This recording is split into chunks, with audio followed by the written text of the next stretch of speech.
بسم اللہ الرحمن الرحیم۔ سورہ بقرہ کی آیت نمبر 247 سے 248 کا مضمون اہمیت مال کی نہیں علم کی ہے۔ وقال لهم نبيهم ان الله قد بعث لكم طالوت ملكا قالوا ان يكون له الملك علينا ونحن احق بالملك منه ولم يؤت ساعة من المال قال ان الله اصطفاه عليكم وزاده بسطة في العلم والجسم والله يؤتي ملكه من يشاء والله واسع عليم۔ ترجمہ۔ اور کہا انہیں ان کے نبی نے، بے شک اللہ تعالیٰ نے مقرر فرما دیا ہے تمہارے لیے طالوت کو امیر بولے، کیونکہ ہو سکتا ہے اسے حکومت کا حق ہم پر، حالانکہ ہم زیادہ حقدار ہیں حکومت کے اس سے، اور نہیں دی گئی اسے فراغی مال و دولت میں۔ نبی نے فرمایا، بے شک اللہ تعالیٰ نے چن لیا ہے اسے تمہارے مقابلے میں، اور زیادہ دی ہے اسے کشادگی علم میں اور جسم میں، اور اللہ تعالیٰ عطا کرتا ہے اپنا ملک جسے چاہتا ہے، اور اللہ تعالیٰ وسعت والا سب کچھ جاننے والا ہے۔ تفسیر۔ ان کی خواہش اور اصرار کے باعث اللہ تعالیٰ نے طالوت کو جب ان کا سردار اور سپہ سالار مقرر فرما دیا تو لگے اعتراض کرنے کہ یہ شخص نہ لاوی بن یعقوب کی اولاد سے ہے جس میں نبوت نسلاً بعد نسل چلی آتی ہے، اور نہ یہود ابن یعقوب کی اولاد سے ہے جن میں حکومت و سلطنت پشت در پشت چلی آ رہی ہے، تو یہ نادار اور قلاش کب سردار قوم اور سالار لشکر بن سکتا ہے؟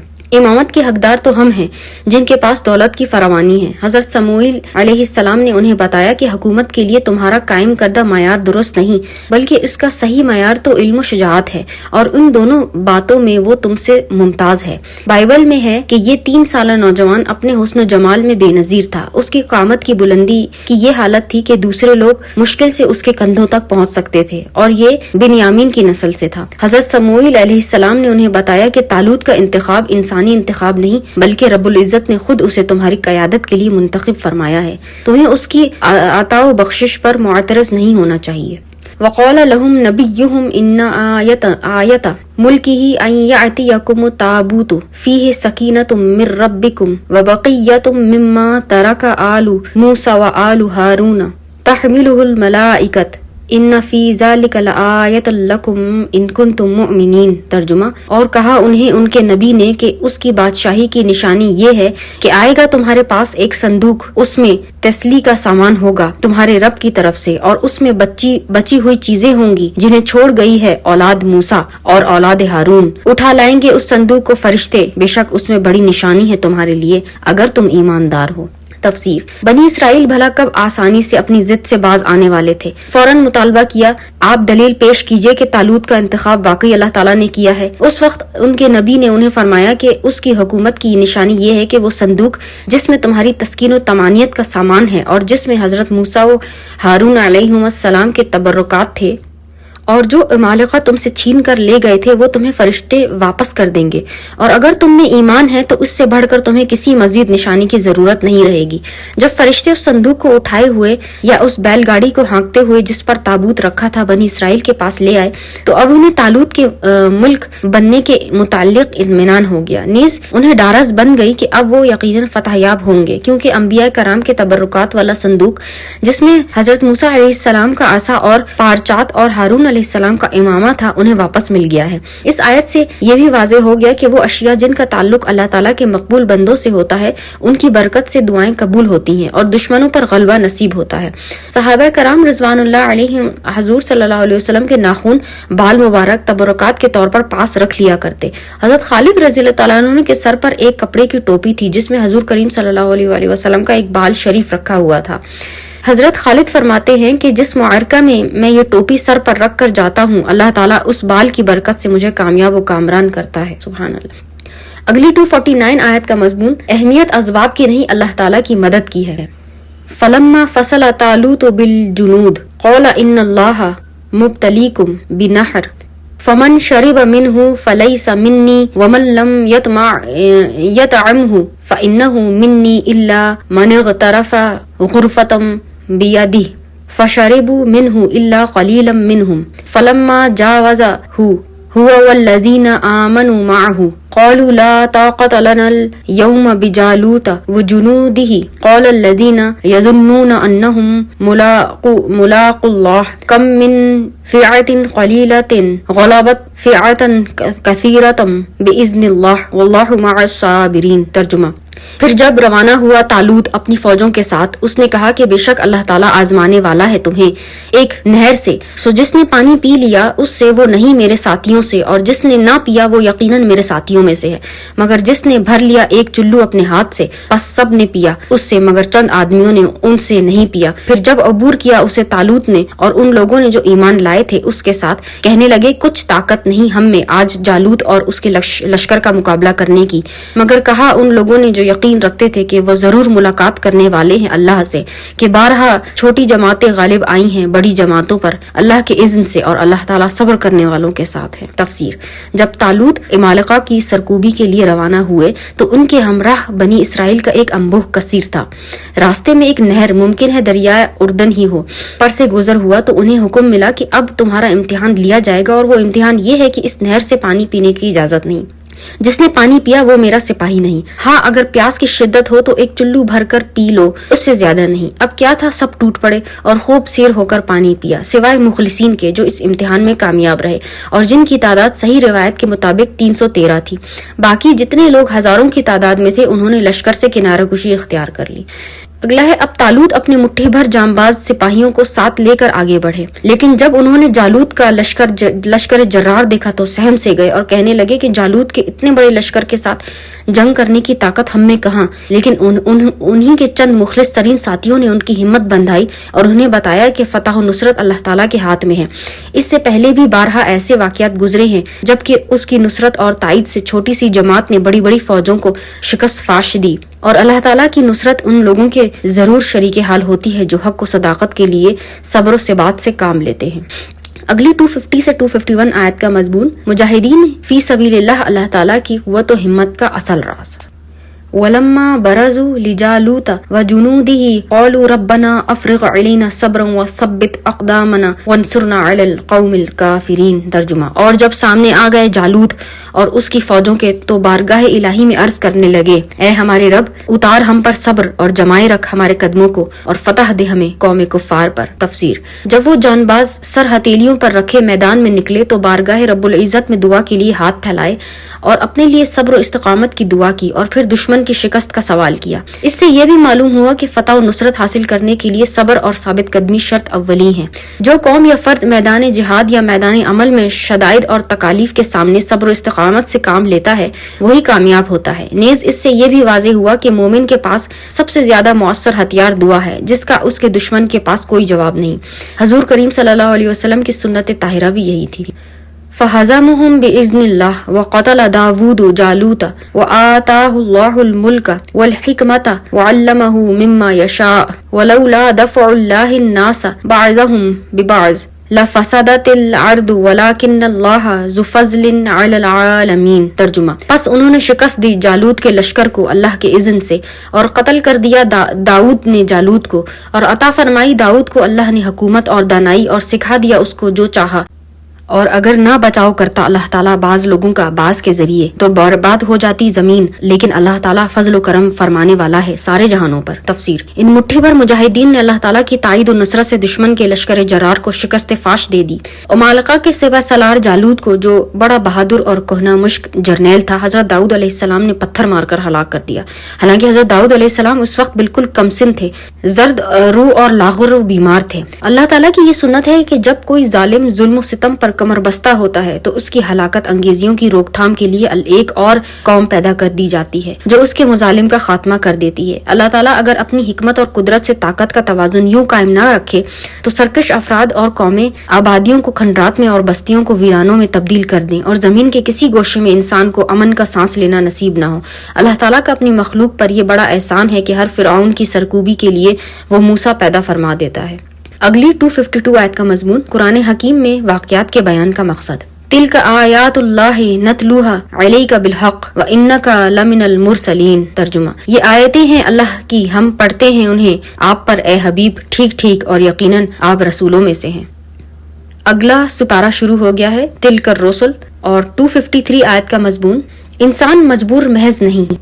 تلک الرسل فضلنا بعضهم على بعض منهم من كلم الله ورفع بعضهم درجات وآتينا عيسى ابن مريم البينات وأيدناه بروح القدس ولو شاء الله ما اقتتل الذين من بعد ما جاءتهم البينات ولكن اختلفوا فمنهم من آمن ومنهم من كفر ولو شاء الله ما اقتتلوا ولكن الله يفعل ما يريد. ترجمہ: یہ سب رسول ہم نے فضیلت دی ہے، ان میں سے بعض کو بعض پر، ان میں سے کسی سے کلام فرمایا اللہ نے اور بلند کیے ان میں سے بعض کے درجے، اور دی ہم نے عیسیٰ فرزند مریم کو کھلی نشانیاں اور مدد فرمائی ہم نے ان کی پاکیزہ روح سے. اور اگر چاہتا اللہ تعالیٰ تو نہ لڑتے جھگڑتے وہ لوگ جو ان رسولوں کے پیچھے آئے بعد اس کے آ گئیں ان کے پاس کھلی نشانیاں، لیکن انہوں نے اختلاف کیا، ان میں سے کوئی ایمان پر ثابت رہا اور ان میں سے کوئی کافر ہو گیا. اور اگر چاہتا اللہ تعالیٰ تو نہ لڑتے جھگڑتے، لیکن اللہ تعالیٰ کرتا ہے جو چاہتا ہے. تفسیر: اللہ تعالیٰ کے سب رسول نفس رسالت میں اور جملہ انبیاء نفس نبوت میں برابر ہیں، لیکن فضائل و کمالات، مراتب و مقامات، معجزات اور کرامات میں ایک دوسرے پر فضیلت رکھتے ہیں. کسی کو ایک کمال سے متصف فرمایا، کسی کو دوسرے شرف سے مشرف فرمایا، لیکن ایک ذات پاک مصطفیٰ صلی اللہ علیہ وآلہ وسلم ہے. تمام کمالات جلالیہ اور جمالیہ کی جو مراتب و کمالات دیگر انبیاء اور رسل کو ایک ایک کر کے عنایت کیے گئے تھے، وہ سب اپنی اعلیٰ ترین اور اکمل ترین صورت میں حضور کریم صلی اللہ علیہ وآلہ وسلم کو عطا فرمائے گئے، اور ان کے علاوہ ایسے بے شمار مراتب اور انگنت معجزات بخشے جن میں کوئی نبی کوئی رسول ہمسری تو کیا محض شراکت کا دعویٰ بھی نہیں کر سکتا. حضور صلی اللہ علیہ وسلم کو ساری نوع انسانی بلکہ ساری کائنات زمینی اور آسمانی کے لیے نبی بنا دیا گیا، محدود وقت کے لیے نہیں بلکہ ابد تک کے لیے. قرآن جیسی کتاب ارزانی فرمائی، رحمت للعالمین کے خطاب سے نوازا، ختم نبوت اور رسالت کا تاج زیب سر فرمایا، کسی کو صفی، کسی کو خلیل، کسی کو کلیم اور کسی کو روح فرمایا، لیکن کائنات کے اس آخری سہارے کو صفوت، خلط، کلام وغیرہ کے علاوہ محبوبیت کی خلعت فاخرہ بخشی. مفسرین کرام نے تصریح کی ہے کہ رفع بعضهم درجات سے حضور کریم محمد صلی اللہ علیہ وآلہ وسلم مراد ہیں، لیکن یہ بات ذہن نشین رہے کہ کسی نبی کو دوسرے نبی پر یوں فضیلت نہ دو کہ اس سے دوسرے نبی کی معاذ اللہ تحقیر ہو.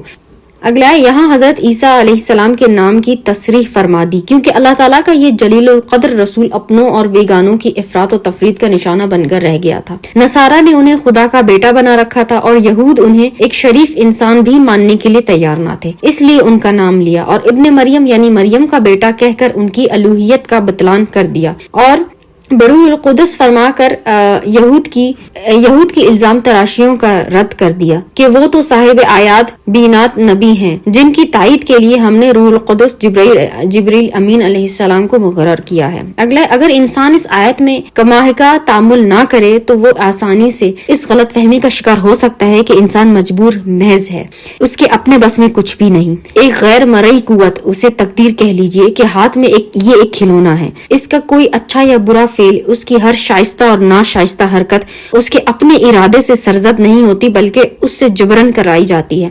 لیکن اگر آپ ذرا غور و فکر کی زحمت گوارا کریں گے تو آیت کے الفاظ ہی آپ کی اس غلط فہمی کو دور کریں گے. اختلفو، وہ آپس میں اختلاف کرنے لگے، فمنہم من آمن، ان میں سے بعض نے کفر اختیار کیا. یہ تینوں فعال بغیر فاعل کے ارادہ اور اختیار کے صادر نہیں ہو سکتے، کیونکہ ان سب کا تعلق ظاہری اعضاء سے نہیں جن پر جبر کا قانون چل سکتا ہے، بلکہ ان کا تعلق ذہن اور قلب سے ہے. اب مطلب آیت کا یہ ہوا کہ اللہ تعالیٰ نے انسان کو عقل و فکر کی صلاحیت بخشی اور عمل کی قوت عطا فرمائی، پھر انبیاء کے ذریعے اس پر ہدایت کا راستہ روشن اور واضح کر دیا، لیکن اسے صرف سیدھے راستے پر چلنے کے لیے مجبور نہیں فرمایا، بلکہ اسے اتنا اختیار دیا کہ وہ ہدایت کی راہ پر چل نکلے یا گمراہی کی راہ پر. بعض لوگوں نے عقل و فکر سے کام لیتے ہوئے اپنی مرضی سے راہ راست اختیار کی، اور بعض نے نفسانی شہوات اور دنیاوی خواہشات پر اپنی خوشی سے اپنی روحانی ترقی کو قربان کر دیا. وَلَوْ شَاءَ اللَّهُ مَقْتَلُوا سے یہ بتانا مقصود ہے کہ انسان کو جو اختیار دیا گیا ہے اس سے وہ قدرت خداوندی سے باہر نہیں نکل گیا. اللہ تعالیٰ کی طاقت اور قدرت اپنی زبردست اور ہماگیر ہے، اتنی زبردست اور ہماگیر ہے کہ وہ جو چاہے کر سکتا ہے. جس طرح اس نے انسان کو عمل کرنے کی آزادی دی ہے، وہ اس سے یہ آزادی سلب کر کے اسے صرف راہ راست پر چلنے کے لیے مجبور کر سکتا ہے. اس طرح اختلاف کا خاتمہ کیا جا سکتا ہے، لیکن مصلحت عامہ اور حکمت بالغہ کا تقاضا یہی ہے کہ حق و باطل باطل کی یہ آویزش جاری رہے، ہر شخص اپنی مرضی سے حق و باطل میں سے جسے چاہے اختیار کرے۔ اگلی 254 آیت کا مضمون نجات اخروی کے لیے چور دروازوں کی نفی۔ یا ایھا الذین آمنوا انفقوا مما رزقناکم من قبل ان یأتی یوم لا بیع فیہ ولا خلۃ ولا شفاعۃ والکافرون هم الظالمون۔ ترجمہ: اے ایمان والو، خرچ کر لو اس مال سے جو ہم نے دیا ہے تم کو، اس سے پہلے کہ آ جائے وہ دن جس میں نہ تو خرید و فروخت ہوگی اور نہ کفار کے لیے دوستی ہوگی اور نہ ان کے لیے شفاعت ہوگی، اور جو کافر ہیں وہی ظالم ہیں۔ تفسیر: سابقہ آیت میں یہ بتایا گیا تھا کہ حق و باطل کی جنگ جاری رہے گی، اور اس جنگ میں حق کو مظفر و منصور کرنے کے لیے اہل حق کو جانی قربانیوں کے ساتھ ساتھ مالی قربانیاں بھی دینا ہوگی۔ اس آیت میں مسلمانوں کو یہ کہہ کر اللہ تعالیٰ کی راہ میں مال خرچ کرنے کی رغبت دلائی جا رہی ہے کہ یہ مال و دولت جو تمہیں تمہارے رب نے عطا فرمایا ہے اور جس طرح چاہو اس کو خرچ کرنے کی تمہیں مہلت دی ہے، یاد رکھو یہ مہلت صرف اس وقت تک کے لیے ہے جب تک تمہاری زندگی کا یہ چراغ ٹمٹما رہا ہے۔ جس دن یہ بجھ گیا، مہلت ختم۔ جس نے اس اختیار اور مہلت سے فائدہ نہ اٹھایا تو قیامت کے دن وہ ہرما نصیب کیا کرے گا۔ اس روز نہ تو خرید و فروخت ہو سکے گی اور نہ وہاں کوئی دنیاوی بھائی چارہ کام آئے گا اور نہ کسی کی بغیر اذن الہی سفارش ہوگی۔ اس آیت سے بعض لوگ جلد بازی سے حضور کریم صلی اللہ علیہ وسلم اور اولیاء کرام کی شفاعت اور ان کی محبت اور غلامی کی برکات کا انکار کر دیتے ہیں، حالانکہ قرآن کریم میں صراحتاً موجود ہے سب دوست اس دن ایک دوسرے کے دشمن ہوں گے مگر متقی یعنی ان مردان خدا کی دوستی اس روز بھی قائم رہے گی اور کام آئے گی، اور حضور صلی اللہ علیہ وسلم کا شفیع المذنبین ہونا تو قرآن کی متعدد آیات اور کثیر احادیث صحیح متواترہ سے ثابت ہے، اور مقام محمود یعنی شفاعت کبریٰ پر سرفراز ہونے کی بشارت دی جا رہی ہے۔ اس لیے قرآن کریم کی کسی آیت کا ایسا مفہوم بیان کرنا جس سے دوسری آیتوں کی تقلید ہوتی ہو کسی ایماندار کے شایان نشان نہیں۔ اگلا ہے، اس آیت کو آیت الکرسی کہا جاتا ہے کیونکہ اس میں اللہ تعالیٰ کی توحید ذاتی اور صفاتی کا واضح اور روشن ترین بیان ہے۔ اس لیے حضور کریم صلی اللہ علیہ وسلم نے فرمایا قرآن کی سب سے عظیم الشان آیت آیت الکرسی ہے۔ حدیث میں اس کے بڑے فضائل مذکور ہیں۔ حضور صلی اللہ علیہ وسلم کا ایک فرمان سن لیجئے، جو شخص ہر فرض نماز کے بعد آیت الکرسی پڑھتا ہے اس کے فوت ہونے کے بعد جنت میں داخل ہونے سے اسے کوئی روک نہیں سکتا۔ اب اس عظیم الشان آیت کی مختصر سی توضیح ملاحظہ ہو۔ اگلی 255 آیت کا مضمون آیت الکرسی توحید باری تعالیٰ کا خزانہ۔ اللہ لا الہ الا هو الحی القیوم لا تأخذه سنة ولا نوم له ما في السماوات وما في الارض من ذا الذی یشفع عنده الا بإذنه يعلم ما بین ایدیہم وما خلفهم ولا یحیطون بشیء من علمه الا بما شاء وسع کرسی السماوات والارض ولا یعوده حفظهما وهو العلی العظیم۔ ترجمہ: اللہ وہ ہے کہ کوئی عبادت کے لائق نہیں بغیر اس کے، زندہ ہے، سب کو زندہ رکھنے والا ہے، نہ اس کو اونگ آتی ہے اور نہ نیند، اسی کا ہے جو کچھ آسمانوں میں ہے اور جو کچھ زمین میں ہے۔ کون ہے جو سفارش کر سکے اس کے پاس بغیر اس کی اجازت کے؟ جانتا ہے جو ان سے پہلے ہو چکا ہے اور جو ان کے بعد ہونے والا ہے، اور وہ نہیں گھیر سکتے کسی چیز کو اس کے علم سے مگر جتنا وہ چاہے۔ سما رکھا ہے اس کی کرسی نے آسمانوں اور زمین کو، اور نہیں تھکاتی اسے زمین و آسمان کی حفاظت، اور وہی ہے سب سے بلند عظمت والا۔ تفسیر: اللہ ذات باری کا علم نام ہے، اور یہ لفظ ان تمام صفات کا جامع ہے جو متعدد صفاتی ناموں میں الگ الگ پائی جاتی ہیں۔ فرمایا کہ وہ ذات پاک جس کا نام اللہ ہے صرف وہی معبود برحق ہے، اس کے بغیر اور کوئی نہیں جو عبادت کیے جانے کے لائق ہو، جو ہمیشہ سے ہے اور ہمیشہ ہمیشہ رہے گا، موت اور فنا کے نقص سے بہت پاک اور نہایت بلند ہے۔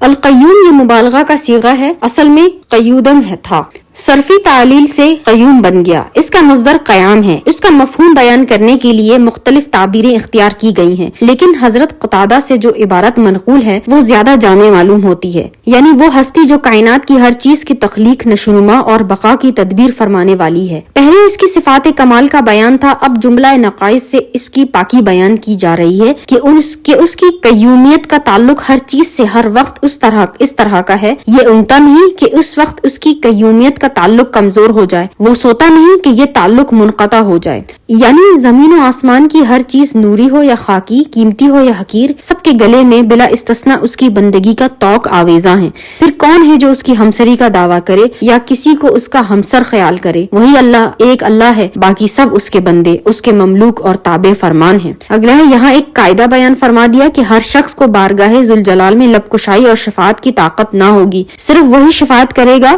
جس کو پروردگار عالم نے اذن فرمایا۔ بتانا یہ ہے کہ اے مشرکین و کفار، قیامت کے دن تو وہی شفاعت کرے گا جسے اجازت ہوگی، اور تمہاری ان بتوں کو تو کوئی اجازت نہیں، پھر ان سے تو یہ توقع عبث کیوں لگائے بیٹھے ہو؟ اور الہ باذنی سے یہ واضح فرمایا کہ وہ محبوب و مقبول بندگان خدا ضرور شفاعت کریں گے جن کو ان کے رب نے اجازت مرحمت فرمائی ہوگی۔ سب سے پہلے شفاعت کرنے والا اللہ کا محبوب و حبیب محمد صلی اللہ علیہ وآلہ وسلم ہوں گے، جو اس روز مقام محمود کے منصب رفیع پر مطمئن ہوں گے۔ اگلا مفسرین کرام نے الکرسی کے تفسیر میں متعدد اقوال نقل کیے ہیں، اور ان اقوال سے علامہ ابن جریر نے حضرت عباس کا یہ قول پسند کیا ہے۔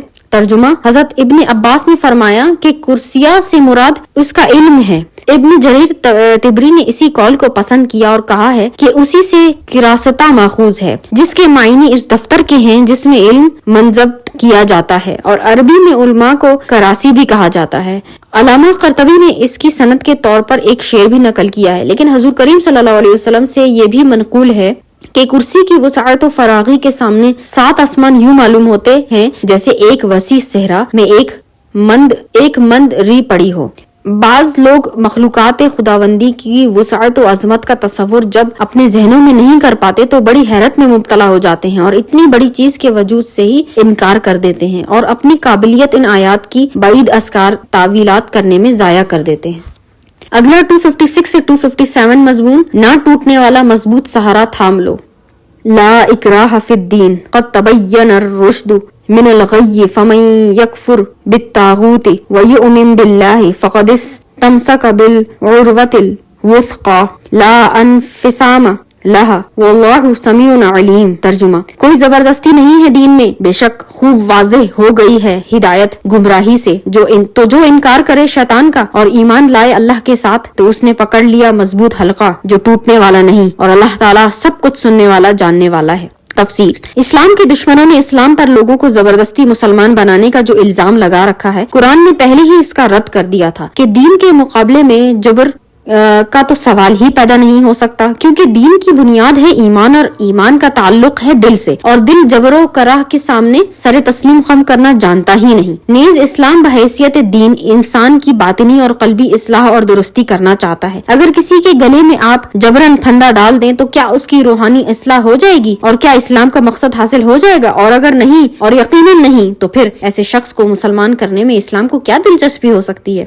یہ تو ہوا اس بہتان کا نظری تجزیہ، اب آپ عملی پہلو پر نگاہ ڈالیے۔ 14 صدیاں گزرنے کے بعد بھی آج ہندو پاک کے میدانوں میں، مراکش کے صحراؤں میں، ہمالیہ کی چوٹیوں اور بحر و اقیانوس کے دور افتادہ جزیروں میں، یورپ کے ہنگامہ زا شہروں میں، اور ایشیا کے بیشتر ممالک میں ہر روز 5 دفعہ اذان کی آواز گونج رہی ہے۔ کیا جس دین کو ظلم و ستم کے خوف سے قبول کیا گیا ہو اس سے لوگوں کی عقیدت کا یہ عالم ہوا کرتا ہے؟ بلکہ یہاں تو اسلام کے متوالوں کو ستایا گیا، ان پر ظلم توڑے گئے، انہیں تختہ دار پر لٹکایا گیا، پروپیگنڈے کے طوفان امٹ کر آئے، لیکن اپنا سر پٹخ کر رہ گئے ان اللہ کے بندوں کو جو عقیدت اپنے رب سے تھی، جو عشق اپنے محبوب اور پیارے رسول صلی اللہ علیہ وآلہ وسلم سے تھا، جو شیفتگی اپنے اس دین برحق سے تھی، اس میں کمی نہ ہوئی۔ لیکن ایک اور چیز بھی پیش نظر رہے، اسلام جس طرح یہ گوارا نہیں کرتا کہ کسی کو جبرن مسلمان بنایا جائے، اسی طرح وہ یہ بھی برداشت نہیں کرتا کہ کوئی اس کے ماننے والوں پر تشدد کر کے انہیں اسلام سے برگشتہ کرے،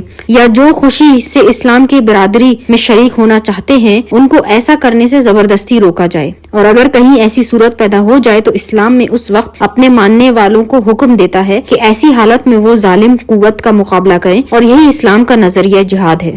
اسلام کے بعض نکتہ چین جہاد کو اکراہ فی الدین سے تعبیر کرتے ہیں اور اس پر اپنی ناپسندیدگی کا اظہار کرتے ہیں۔ وہ سن لیں کہ اسلام اس کی خوشنودی کا پروانہ حاصل کرنے کے لیے اپنے ماننے والوں کو دشمنان دین و ایمان کے جو جور و ستم کا تختہ مشق بننے کی اجازت نہیں دے گا۔ اگلا ہے طاغوت طغیان سے ہے، جس کا معنی سرکشی ہے، یعنی طاغوت کاہنوں کو بھی کہا جاتا ہے جو غیب دانی کے جھوٹے دعوے کر کے لوگوں کو اپنے دامے فریب میں پھنسایا کرتے ہیں۔ اس کا اطلاق شیطان پر بھی ہوتا ہے، اور وہ شخص بھی طاغوت ہے جو کسی گمراہ مذہب، غلط نظریہ اور مضر عمل کا بانی اور کرتا دھرتا ہو۔ لیکن قرآن کی اس آیت کو آپ پڑھیے، اس سے آپ کو طاغوت کی اور قسم بھی معلوم ہوگی، یعنی وہ بھی طاغوت ہے جو احکام الہی کے خلاف اپنے وضع کردہ قوانین کے مطابق لوگوں کے درمیان فیصلے کرے۔ طاغوت واحد اور جمع دونوں کے لیے مستعمل ہوتا ہے۔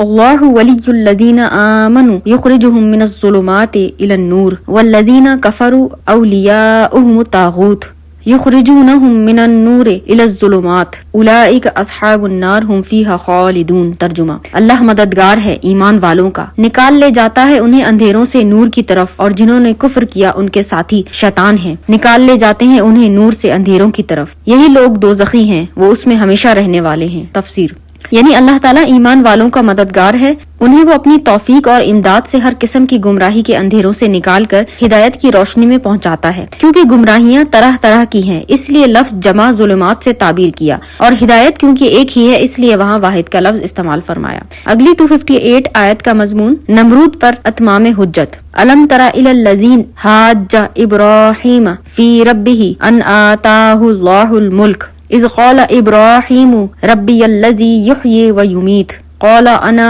احیی و امیت قال ابراہیم فإن اللہ یأتی بالشمس والقمر فأتی بها من المغرب فبہت الذی کفر واللہ لا یہدی القوم الظالمین۔ ترجمہ، کیا نہ دیکھا آپ نے اے حبیب صلی اللہ علیہ وسلم اسے جس نے جھگڑا کیا ابراہیم سے ان کے رب کے بارے میں، اس وجہ سے کہ دی تھی اسے اللہ نے بادشاہی، جبکہ کہا ابراہیم نے اسے کہ میرا رب وہ ہے جو جلاتا ہے اور مارتا ہے، اس نے کہا کہ میں بھی جلا سکتا ہوں اور مار سکتا ہوں۔ ابراہیم علیہ السلام نے فرمایا کہ اللہ تعالیٰ نکالتا ہے سورج کو مشرق سے تو نکال لا اسے مغرب سے۔ یہ سن کر ہوش اڑ گئے اس کافر کے، اور اللہ تعالیٰ ہدایت نہیں دیتا ظالم قوم کو۔ تفسیر، وہ شخص جس سے حضرت ابراہیم علیہ السلام کا مکالمہ ہوا وہ نمرود تھا، جو عراق کا بادشاہ تھا اور جس کی حکومت دور دراز تک پھیلی ہوئی تھی۔ حکومت و اقتدار کے نشے میں اس نے اپنے مالک حقیقی کو بھلا دیا اور خود خدائی کا دعویٰ کر دیا۔ حضرت ابراہیم علیہ السلام نے جب شرک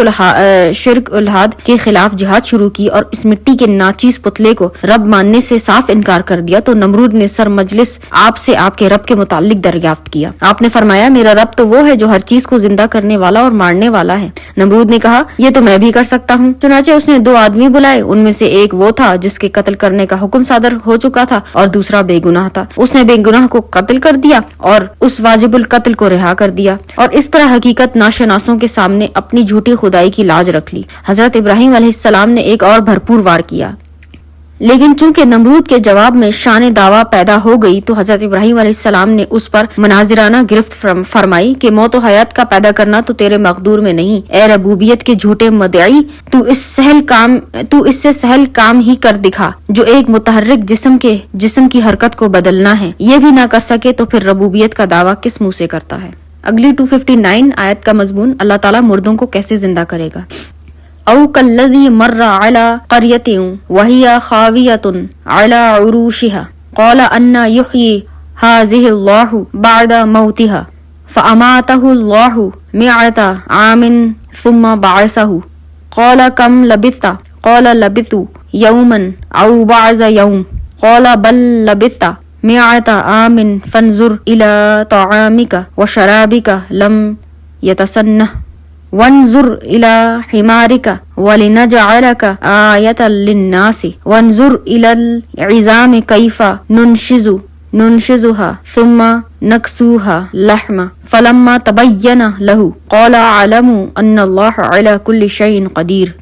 ترجمہ، کیا نہ دیکھا اس شخص کو جو گزرا ایک بستی پر درآں حال کہ وہ گری پڑی تھی اپنی چھتوں کے بل، کہنے لگا کیوں کر زندہ کرے گا اسے اللہ تعالیٰ اس کے ہلاک ہونے کے بعد، سو مردہ رکھا اسے اللہ تعالیٰ نے 100 سال تک، پھر زندہ کیا اسے، فرمایا کتنی مدت تو یہاں ٹھہرا رہا؟ اس نے عرض کی کہ میں ٹھہرا ہوں گا 1 دن یا دن کا کچھ حصہ۔ اللہ نے فرمایا نہیں بلکہ ٹھہرا رہا ہے تو 100 سال۔ اب ذرا دیکھ اپنے کھانے اور پینے کے سامان کی طرف، یہ باسی نہیں ہوا، اور دیکھ اپنے گدھے کو، اور یہ سب اسی لیے کہ ہم بنائے تجھے نشان لوگوں کے لیے، اور دیکھ ان ہڈیوں کو کہ ہم کیسے جوڑتے ہیں انہیں، پھر کیسے ہم پہناتے ہیں انہیں گوشت۔ پھر جب حقیقت روشن ہو گئی اس کے لیے تو اس نے کہا میں جان گیا ہوں کہ بے شک اللہ تعالیٰ ہر چیز پر قدرت رکھتا ہے۔ تفسیر، وہ کون تھا جس کا قصہ اس آیت میں بیان ہو رہا ہے؟ اس کے تعین نہ قرآن نے کی ہے نہ حدیث نے، اس لیے علماء مفسرین سے متعدد اقوال منقول ہیں۔ بعض نے یہ بھی کہا ہے کہ وہ کافر تھا جسے قیامت پر ایمان نہ تھا، بعض نے ارمیانی کا، اور اکثر نے حضرت عزیز علیہ السلام کا نام لیا، لیکن زیادہ بہتر یہی ہے